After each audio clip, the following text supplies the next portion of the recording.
Hello dear student, આજનો આપણો વિષય છે વિજ્ઞાન ધોરણ 6 પાઠ 10 ગતિ તેમજ અંતરનું માપન. આગળના વિડીયોમાં તમે વાહન વ્યવહાર પહેલાના સમયમાં કેવી રીતે થતો હતો એના વિશે માહિતી મેળવી. ત્યારબાદ કેવી રીતે કોઈ પણ વસ્તુનું માપન કરી શકાય તે માહિતી મેળવ્યા. માપનના પ્રમાણિત એકમો વિશે તમે માહિતી મેળવી. બરાબર, કેવી રીતે લંબાઈનું સાચું માપન મેળવી શકાય, વક્રરેખા કે કોઈ સીધું માપ વસ્તુ સીધી ન હોય અને વાંકી ચૂકી હોય તો કેવી રીતે માપી શકાય એની માહિતી મેળવી. આપણી આસપાસ ગતિશીલ વસ્તુ સ્થિર વસ્તુ કઈ છે એની પણ માહિતી મેળવી. આજે આપણે આ વિડીયોમાં જોઈશું ગતિના પ્રકાર, કે ગતિના કેટલા પ્રકાર છે અને કેવા કેવા એના ઉદાહરણ પણ જોઈશું. તો આપણે વિડીયોની શરૂઆત કરીએ ગતિના પ્રકારથી.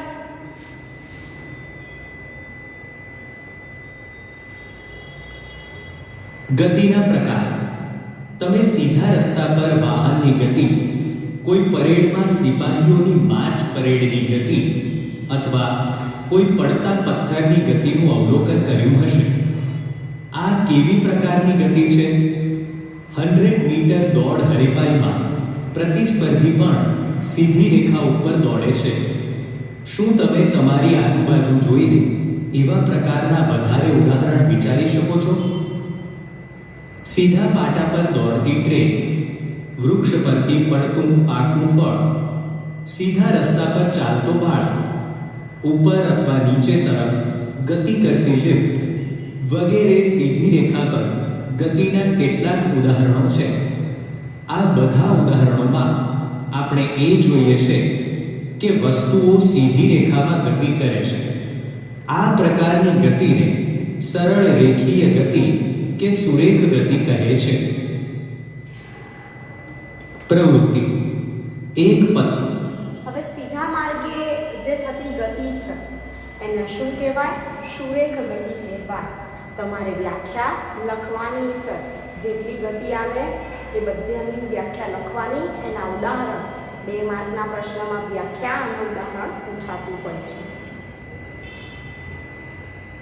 પથ્થર લો, તેને દોરીના ટુકડાથી બાંધો તથા તમારા હાથની મદદથી ઝડપી તેને ઝડપથી ગોળ ગોળ ફેરવો.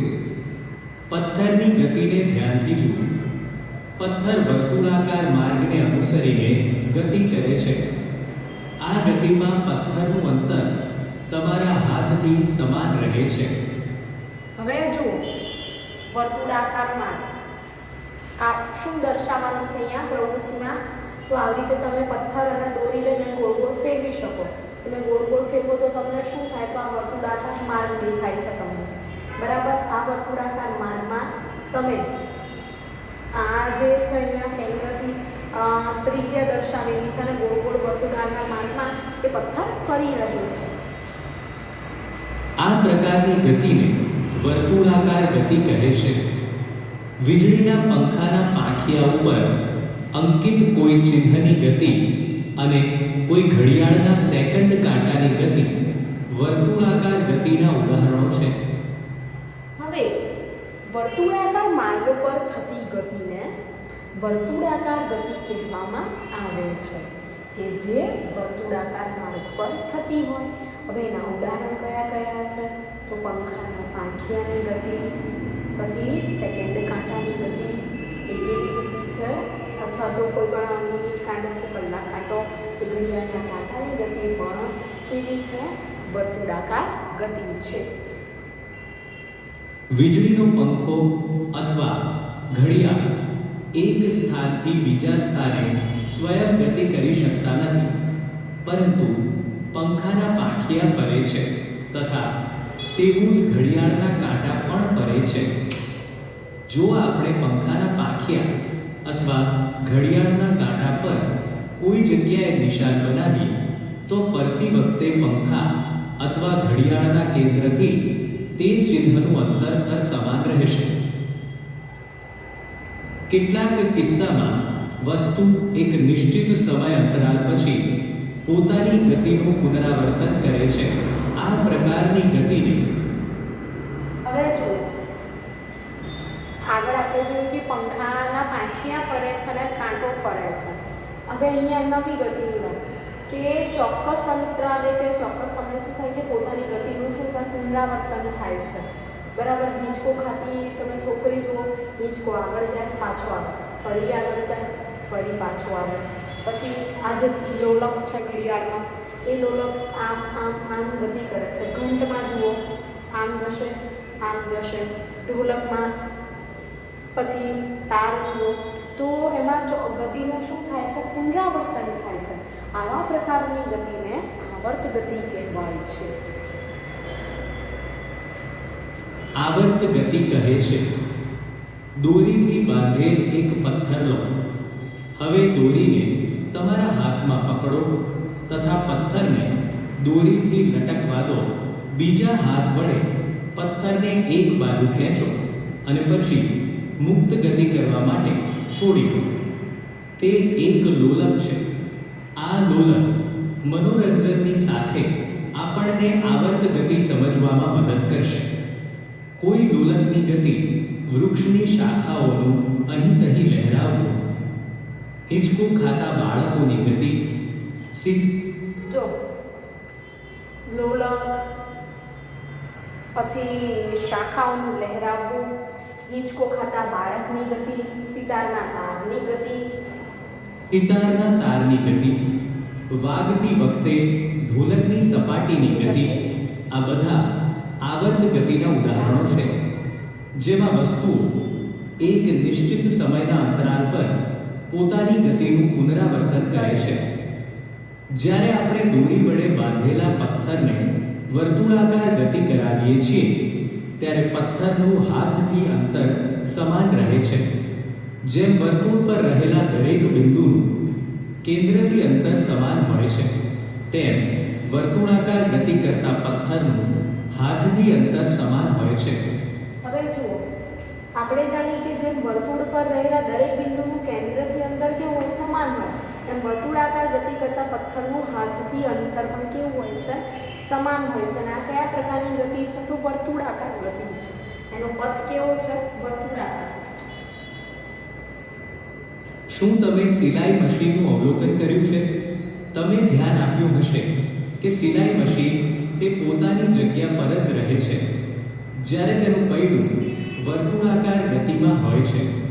તેમાં એક સોય પણ હોય છે જે જ્યાં સુધી પૈડું ફરે છે ત્યાં સુધી નિરંતર ઉપર નીચે ગતિ કરતી રહે છે.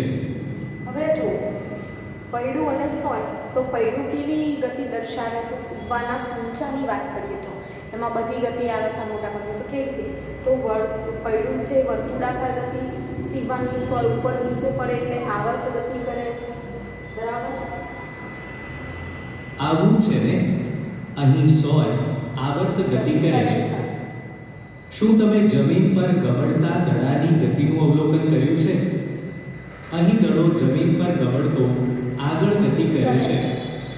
આ પ્રકારે દડો સરળ રેખીય ગતિ એટલે કે સુરેખ ગતિની સાથે સાથે વર્તુળાકાર ગતિ પણ કરે છે.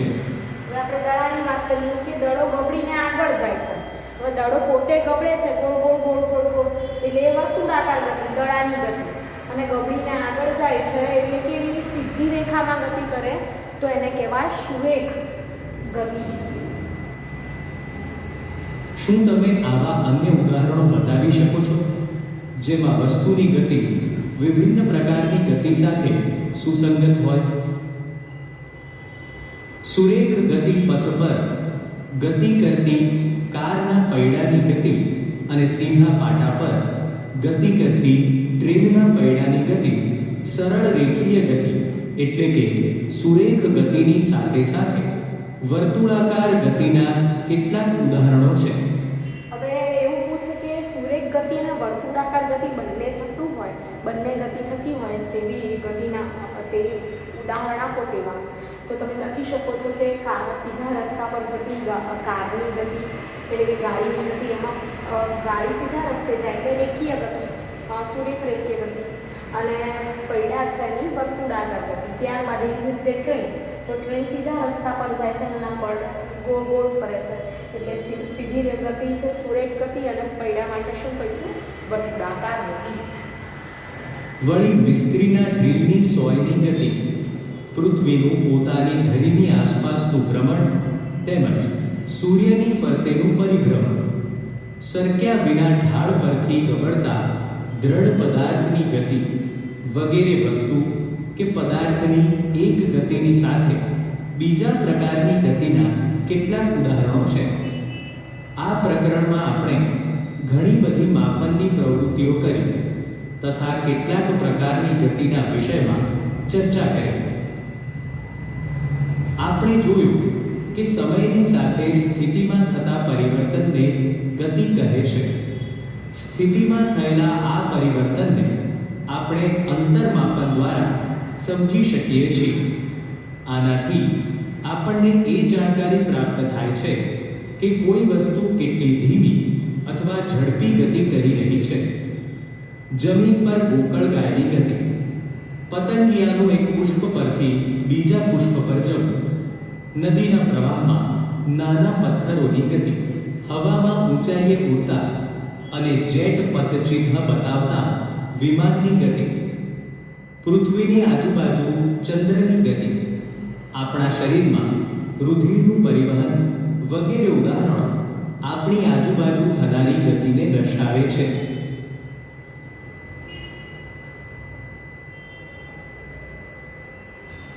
વિદ્યાર્થી મિત્રો, અહીંયા આપણે આ ચેપ્ટર પૂર્ણ થાય છે.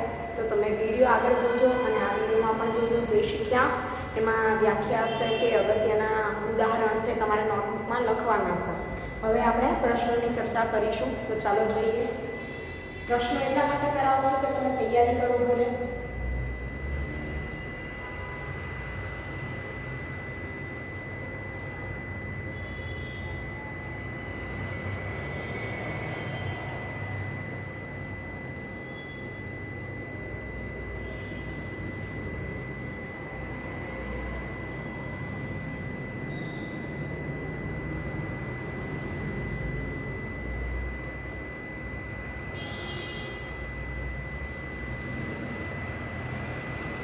ક્વેશ્ચન 1 છે, વિકલ્પોવાળા પ્રશ્ન છે. જવાબો ઇઝીલી આવી જશે તમને.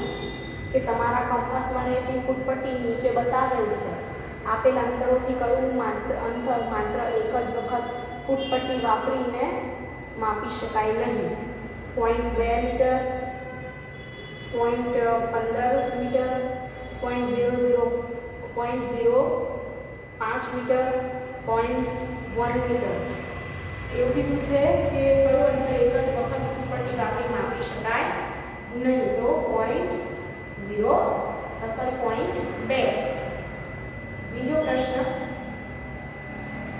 વસ્તુ એક નિશ્ચિત સમય અંતરાલ પછી પોતાની ગતિનું પુનરાવર્તન કરે છે. તો તેની ગતિ ખાલી જગ્યા ગતિનું ઉદાહરણ છે. એ આવર્ત, બી રેખીય, સી આપેલ વિકલ્પોમાંથી એક પણ નહીં, ડી સુરેખ. એવું કીધું છે કે નિશ્ચિત સમય અંતરાલ પછી ગતિનું પુનરાવર્તન. તો જે પોતાની ગતિનું પુનરાવર્તન કરે તે કઈ ગતિ કહેવાય? આવર્ત ગતિ. ત્રીજું જોઈએ. 1000 સેન્ટીમીટર બરાબર ખાલી જગ્યા મીટર. બરાબર તો તમને ખબર હોય છે કે 1 મીટર બરાબર કેટલા સેન્ટીમીટર? એવી રીતે 1000 સેન્ટીમીટર ઇઝ ઇક્વલ ટુ કેટલા મીટર? તો 10 મીટર. હવે આગળ જોશું.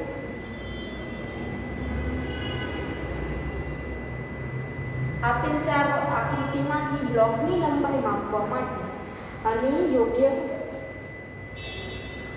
આપેલ ચાર આકૃતિમાંથી બ્લોકની લંબાઈ માપવા માટેની યોગ્ય રીતે છે. ચલો જોઈએ. એટલે પહેલું જુઓ, બ્લોકની લંબાઈ આવી રીતે, પછી બીજું આવી રીતે મૂકેલ છે બ્લોક ફૂટપટ્ટી પર, ત્રીજું આમ મૂકેલ છે અને ચોથું આમ મૂકેલ છે. તો કેવી રીતે મુકાય, યોગ્ય કઈ રીત છે?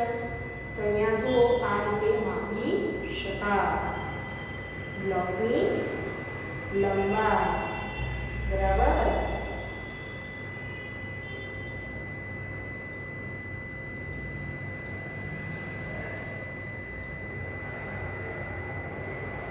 લાંબા ટેબલને મધ્યમાં નિશાની કરવા માટે જરૂરી સૌથી યોગ્ય જોડણી વિકલ્પ પસંદ કરો. એક કિલ્લી બે દંડા, બે કિલ્લી એક સ્ટમ્પ, બે કિલ્લી એક સરખો સ્ટમ્પ એક દડો અને બે કિલ્લી 2 સ્ટમ્પ. લાંબા ટેબલને મધ્યમાં નિશાની કરવા માટે તો 2 ગિલ્લી અને 2 સ્ટમ્પ. નીચેનામાંથી કોનું માપ લેવું શક્ય નથી? વર્ગની પહોળાઈ, આનંદ, શાળાથી ઘરનું અંતર, ટેબલની લંબાઈ. બરાબર, એમાંથી કોનું માપ લેવું શક્ય નથી? ચાલો જોઈએ. તો આનંદ એટલે કે આનંદ એટલે ખુશી, એનું આપણે માપી શકીએ નહીં. એમાં થોડી માપી શકાય કે તમે કેટલા ખુશ છો, આનંદમાં છો. અહીંયા ઘરનું અંતર માપી શકાય, ટેબલની લંબાઈ માપી શકાય, પહોળાઈ માપી શકાય.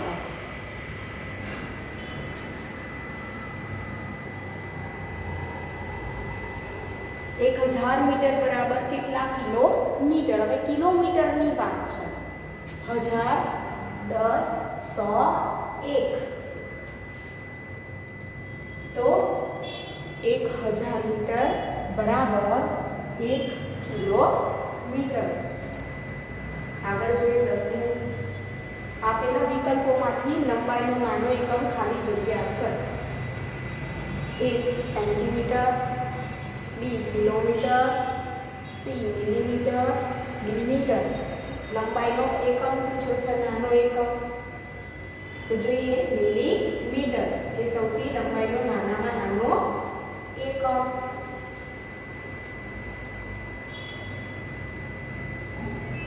હવે વૃક્ષોનો ઘેરાવો માપવા માટે શાનો ઉપયોગ કરવામાં આવે છે?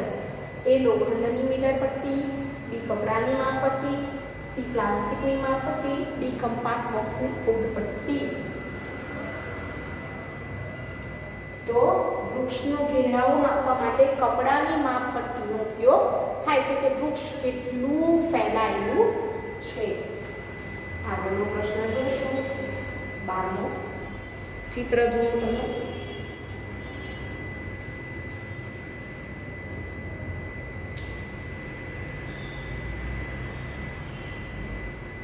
અહીં પરિવહનના વિભિન્ન સાધનો બતાવ્યા છે.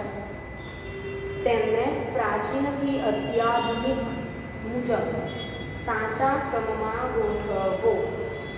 A, B, C અને આગળ જોઈશું D. એટલે કે પ્રાચીનથી અત્યાધુનિક છેલ્લે સુધીનું શોધ. તો શું આવશે? બી પહેલા બળદગાડું હતું, પછી સાયકલ આવી, પછી બસ અને છેલ્લે રેલવે. અને હવે તો ઘણા બધા વિમાનને એવું આવ્યું છે. નીચેનામાંથી કયું વિકલ્પ બીજા વિકલ્પ સાથે યોગ્ય નથી? એ પગલાં, બી ફૂટપટ્ટી, સી રેક, ડી આંગળીની જાડાઈ. તો ફૂટપટ્ટી એ યોગ્ય નથી. વેટ, આંગળીની જાડાઈ અને પગલાં એ જૂના વાપર માટેના એકમ. પંખાના પાંખિયાની ગતિ કયા પ્રકારની છે?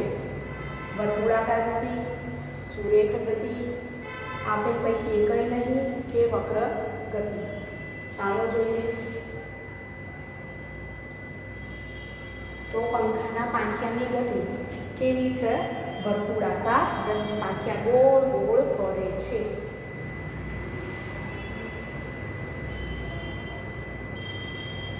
નીચે આકૃતિમાં બતાવ્યા મુજબ લાકડાની 4 સળીઓ A, B, C અને D ફૂટપટ્ટી પર ગોઠવેલ છે. તેમાંથી કઈ સળીની લંબાઈ 3.4 સેન્ટીમીટર છે?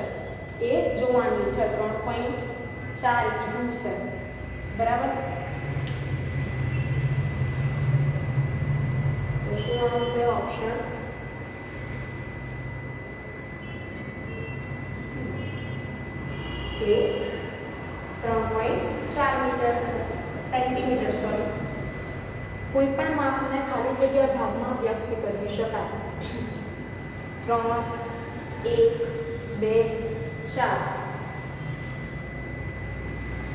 તો 2 ભાગમાં વ્યક્ત કરી શકાય. આગળ જોઈએ.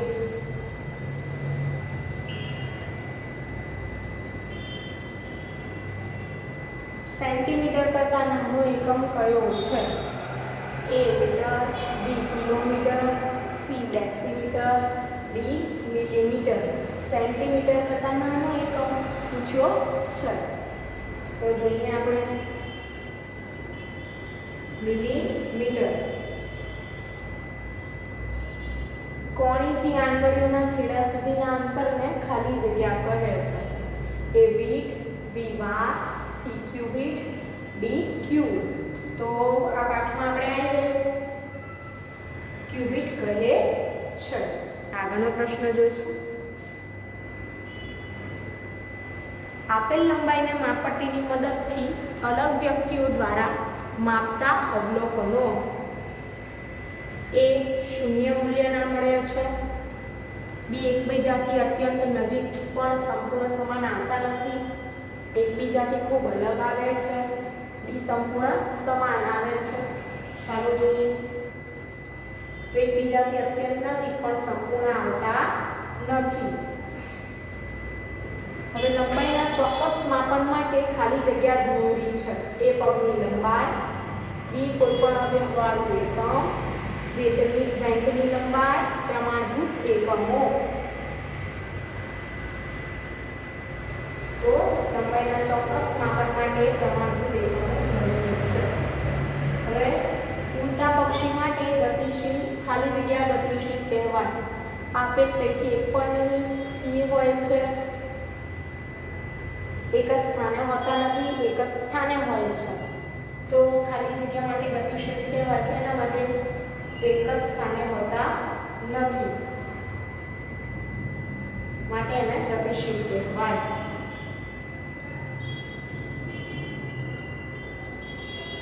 દસ મીટર બરાબર ખાલી જગ્યા મિલીમીટર. તો જોઈએ એ કેટલા 10,000 મિલીમીટર. નીચેના પૈકી કયો લંબાઈ માપવાનો સાચો એકમ છે? હાથ, વેંત, આંગળી, મીટર. તો આન્સર જોઈશું મીટર. 26મો પ્રશ્ન આગળ જોઈએ.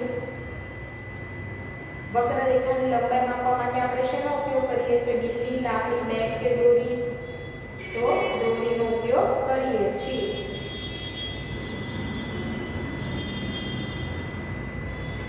કોઈ પણ બે શહેરો વચ્ચેનું અંતર માપવા માટેનો વ્યવહારિક એકમ કયો? 4 આપ્યા છે, એમાંથી શહેરનું કીધું છે તો કિલોમીટર. ટેબલ ખાલી જગ્યા માટે સ્થિર છે તો કહેવાનું, કારણ કે તે એક જ સ્થાને હોય છે. હવે આપેલ વિકલ્પમાંથી ગતિશીલ વસ્તુ ગોતો. કઈ છે? ગતિ કરતી હોય એવી તો ચાલુ ઘડિયાળનો સેકન્ડ કાંટો. આ તો આવી ગયો પ્રશ્ન. માપ લેતી વખતે તમારે આ જે બિંદુનું માપ લેવાનું છે તેની ખાલી જગ્યામાં હોવી જોઈએ. ત્રાસી દિશામાં, બરાબર સામે, જમણી બાજુએ, ડાબી બાજુએ. શું આવશે જવાબ? તો બરાબર સામે હોવી જોઈએ. તો વિદ્યાર્થી મિત્રો, આ વિડીયોમાં 30 પ્રશ્નો જોયા અને ગતિના પ્રકાર જોયા. તો તમે તૈયારી કરજો ઘરે.